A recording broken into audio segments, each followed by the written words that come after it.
Je suis très content d'être de nouveau à Dakhla. Je tiens à vous dire que ma première visite à Dakhla remonte au 4 mars 1980, lorsque Sa Majesté Hassan II est venu à Dakhla pour présider la cérémonie d'allégeance. Maintenant, plusieurs fois, j'ai visité Dakhla, mais je sens aujourd'hui une émotion particulière parce que ça coïncide avec le 50e anniversaire de la Marche verte, avec le 70e anniversaire de l'indépendance. Et je tiens à saluer Maroc Diplomatique d'avoir pris cette initiative, d'avoir invité beaucoup de monde, mais un monde de qualité, un monde de spécialistes, un monde de personnalités marocaines et étrangères. Tout à l'heure, je vais intervenir pour développer un thème qui m'est très cher, que je n'ai jamais développé, donc ce sera, disons, un scoop si vous voulez. Je parlerai des discours royaux durant la Marche verte.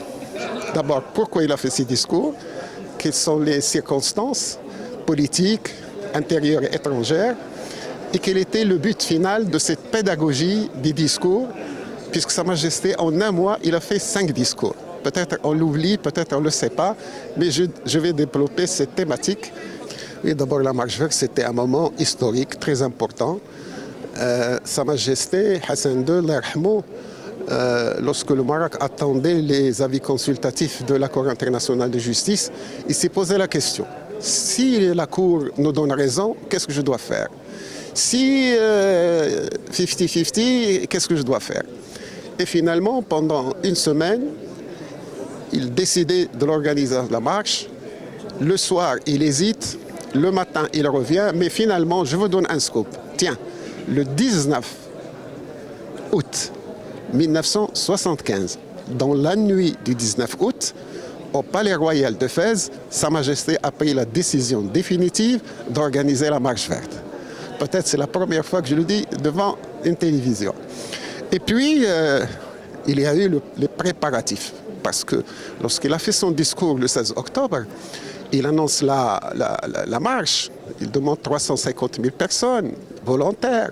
Le vendredi, 950 000 volontaires se sont inscrits sur les registres. En ce moment-là, la presse étrangère, même des nationaux, se sont posé la question. Comment le roi annonce le jeudi une marche verte de 350 000 personnes et le vendredi, les gens vont commencer à s'inscrire sur les registres et le samedi, il va y avoir les premiers départs. Ce n'est pas possible. Il fallait préparer. Mais nous, on ne savait pas que lui, il avait tout préparé dans le secret. Donc, une des causes de la réussite, ça fait la mobilisation. La deuxième, c'était le secret dans lequel tout a été préparé, les camions, ce qu'il faut manger, comment transporter ou loger, etc. Et troisièmement, après la mobilisation, il y avait le secret et il y avait la logistique. Donc ces 3 éléments étaient le pivot principal de la réussite de la Marche verte.